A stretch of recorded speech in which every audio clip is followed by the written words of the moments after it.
Hi friends, welcome back to my channel. ఎలా ఉన్నదండి? బాగున్నదా? నేనైతే ఈరోజు సెల్ఫీ స్టిక్ R1S ఎలా ఆపరేట్ చేయాలనేది చూపిస్తున్నాను. ఫస్ట్ అయితే మనకి సెల్ఫీ స్టిక్ అనేది ఇలాగ వస్తుందండి. అలాగే ఇక్కడ చూస్తున్నారు కదా మొబైల్ హోల్డర్. ఇక్కడైతే మనం మొబైల్ని హోల్డ్ చేసుకోవాలి.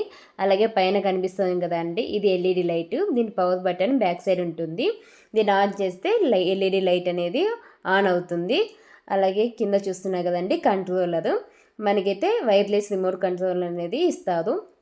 దీన్ని లాంగ్ ప్రెస్ చేస్తే డివైస్ అనేది ఆన్ అయిపోతుంది. తర్వాత మనం మొబైల్లో బ్లూటూత్ ఆప్షన్ అయితే సెలెక్ట్ చేసుకోవాలి. చూస్తున్నారు కదా, ఇలా బ్లూటూత్ ఆప్షన్ అయితే ప్రెస్ చేశాక మనకి సెల్ఫీ అని డివైస్ నేమ్ అయితే కనిపిస్తుంది. నేను ఆల్రెడీ కనెక్ట్ చేసుకున్నాను. మీరు ఫస్ట్ టైం చేసుకునేటప్పుడు పేద ఆప్షన్ని సెలెక్ట్ చేసుకోండి. అప్పుడు మనకి మొబైల్కి సెల్ఫీ డివైస్ అనేది బ్లూటూత్ కనెక్ట్ అయిపోతుంది. తర్వాత కెమెరా ఆన్ చేసుకోండి. ఇక్కడైతే మనం రిమోట్ కంట్రోల్ వల్ల మొబైల్లో ఫొటోస్ అనేది ఆపరేటింగ్ చేసుకోవచ్చు. అలాగే వీడియోస్ కూడా చూస్తున్నారు కదా, వీడియో కూడా మనకి ఆపరేట్ చేసుకోవచ్చు. అలాగే ఎల్ఈడి లైట్కి చూస్తున్నారు కదండి, మనకి ఇక్కడ యూఎస్బి అనే కేబుల్ కూడా ఇస్తారు ఛార్జ్ చేసుకోవడానికి. మనకి ఎల్ఈడి లైట్లో ఛార్జ్ లేనప్పుడు ఇలా ఛార్జ్ పెట్టడం వల్ల ఎల్ఈడి లైట్ అనేది వర్క్ అవుతుంది. తర్వాత మనకి ఒక మాన్యువల్ బుక్ అనేది ఇస్తుందండి. ఇందులో మనకి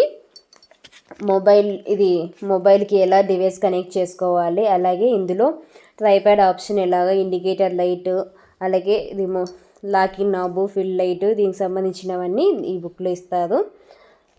తర్వాత మనకి బ్యాటరీ అనేది అండి, ఇక్కడ మనకి రిమోట్ కంట్రోల్ అది ఎప్పుడైతే మనకి వర్క్ చేయలేదో అప్పుడు మనకి బ్యాటరీ అయిపోయిందని అర్థము. అప్పుడు సైడ్ చూస్తున్నారు కదండి, ఇక్కడ ఓపెన్ చేసుకోవచ్చు. మనకి మాన్యువల్ బుక్లో కూడా ఎలా ఓపెన్ చేయాలని చూపించారు.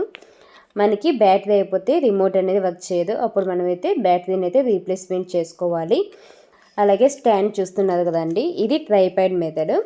ఇక్కడికి చూస్తున్నారు కదండి కింద, ఇది 3 షేప్లో వస్తుంది. ఇలా స్టాండ్ అనేది 3 యాంగిల్లో వస్తుంది. ఇలాగ మనం హోల్డ్ అయితే చేసుకోవచ్చు మొబైల్ స్టాండ్ని. తర్వాత చూస్తున్నది కదండి, పైన అనేది మొబైల్ హోల్డర్ అనేది 360 డిగ్రీస్లో రొటేట్ అవుతుంది. తర్వాత మనకి ఏ షేప్లో కావాలంటే, అంటే మనకి బెండ్ కావాలా, స్ట్రైట్ కావాలా, ఎలాగో చూసుకొని మనమైతే సెట్ చేసుకోవచ్చు. సైడ్ చూస్తున్నాం కదా అండి, ఇదైతే అడ్జస్ట్మెంట్ అయితే చేసుకోవచ్చు. మీకు మా ఛానల్ నచ్చినట్లయితే లైక్ చేయండి, షేర్ చేయండి, సబ్స్క్రైబ్ చేయండి. Thanks for watching.